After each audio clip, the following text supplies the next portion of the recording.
Hello everyone, I'm Lexi DeRock. I'm putting up a video today showing you how you can wear pink eyeshadow. I made some notes on a previous video that I posted on my website about the fact that you can wear pink eyeshadow. You just have to know how and which ones, and it can actually end up making it look a lot brighter and kind of lighten up your face. I use it a lot for brides. It's kind of a really fresh look if it's the right shade. I'm going to show you, I have done my base makeup all over my face, I just haven't done my eyes yet. So I am going to do for you today the kind of shadow that I might do on a bride using some of these really bright and pale pinks. So I would normally use something like this one. This is kind of a pale bubblegummy pink almost. And I'm just going to put that all over the entire lid. Just from the root all the way up. And I can even go all the way just up to that brow line. My brows are really sculpted, so it kind of is up to you in the brow shape that you have, how far you want to go up with this, but I would generally cover the entire eyelid all the way up.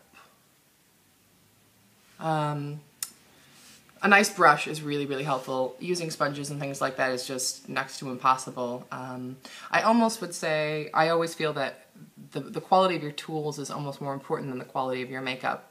Not that the quality of your makeup isn't important, but you don't have to buy the most expensive stuff. This whole palette, actually, I love this palette, and it's got tons of great colors in it, and it didn't cost me hardly anything. It cost me 12 euros.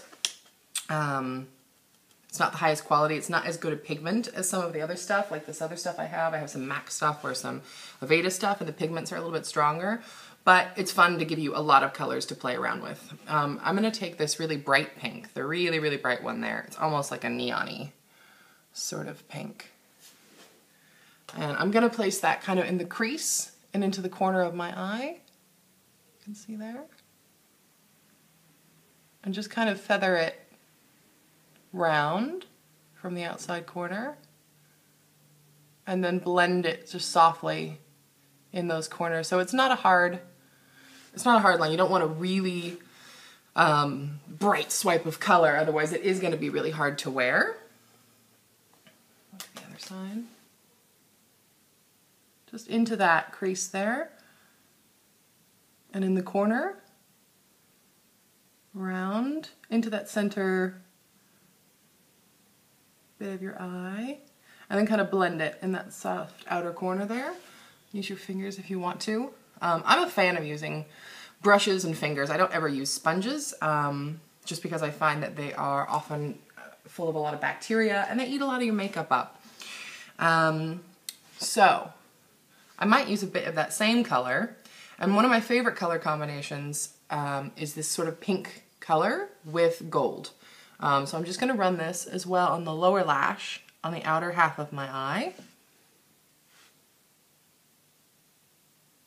And then I'm going to use a bit of gold, which is another great color. It's got a little bit of an orange gold to it, and it really, for me, it brings out the green in eyes. It also brings out the blue. You want to remember that any color that's sort of opposite your color on the color chart, so opposite of green would be red, opposite of blue would be orange, are going to be really nice complementary colors. You don't generally want to use the same color. I'm just going to use a bit of that. This is the nice gold that I have. It's like a bit shimmery. It's a warm orangey gold. And I'm going to run that along the lid and on the inside here. All the way into the inner corner. And along that bottom inside corner as well. All the way across the lower lash line there.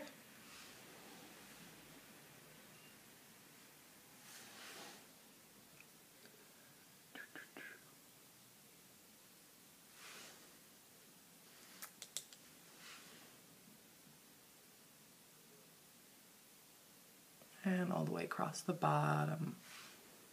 There we go. That's pretty simple. I would then, you have an option. You can either use something like a highlighting powder, like I showed you before, Or this is another product, a great product by Benetint that is called Highbrow. Desperately in need of sharpening, but if you can see, it's actually sort of a creamy, iridescent, really light pink color, and it's great for just under your brow bone to kind of open up your eyes, under your eyebrow. I'm just going to put a little of that with my finger. I'm just using my finger to kind of really open up that outer corner just there. You could also use a powder like the one I just showed you, but it just kind of to open up that arch a little bit.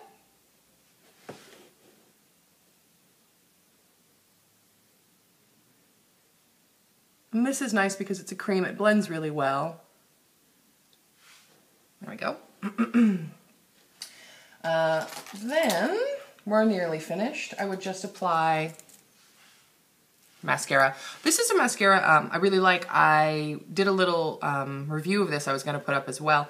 This is Double Extend by L'Oreal, which is one of my favorites that I've used for a long time.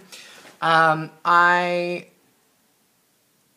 we go. I have always used it for maybe like the last 8 years. It's one of my favorites. But this one is a newer one that they came out with. This one is called Tubes, I believe. Beauty Tubes Mascara. This one is a two-step as well. You put on the white end and then you put on the dark end. And the nice thing about this one that I do like, as opposed to the others had the white end was just a thickening agent of some sort. I don't know the technical science behind it, but it thickened the lash before you applied the black, which is nice because it adds a little extra length and a little extra thickness. This one, instead of waiting for it to really dry like you would with the others, you apply it while it is still wet. You apply the black bit on the other end. And the nice thing about it is that when you take it off, the mascara actually kind of comes off in these little tubes, these little beauty tubes, as they call them. It comes off in these little fibrous tubes. And the nice thing about that is that it doesn't smear kind of all over your face and get dark mascara all into the little creases and crevices, or it doesn't really run, which is another nice thing, even though it's not waterproof. I think they do make a waterproof version, but because it doesn't smear, it doesn't run, you'd have to get your eye, it comes off just with water, but you'd have to get your eyes quite wet to get it off. So if you cry, like if you're at a wedding, that's why I like to use it for brides as well. If they're crying, which they often are, it doesn't smear all over. They'd have to get it quite wet and then kind of wipe it off to get the fibers to come off. So it saves you a little bit in having to worry about your mascara running. I'm not really going to use the white bit on the bottom lash. I'm just going to put a little underneath. This is weird for me. I've never really done these videos, so it's weird for me to do my makeup in the camera like that instead of a mirror. Anyway, so this is kind of this is the finished look of a nice, soft, easy way that I feel that you can easily wear pink shadow. It's a nice bright pink with a pale pink behind and a little bit of a gold, and then like a really iridescent light pink in the brow bone just to open it up. I think that it's kind of a really soft, fresh look. I know that a lot of people steer clear of pink for the reason that they think it can make you look tired. It can. I wouldn't necessarily use it on an olivey sort of skin complexion or really dark skin complexion. It's better on pale people with a pink undertone to their skin. I have a very pink undertone to my skin. If you have really yellowy undertones to your skin, it might clash a little bit. But if you happen to be lucky enough to have a pink tone to your skin, you can wear pink. So give it a try and play around and see if you like it.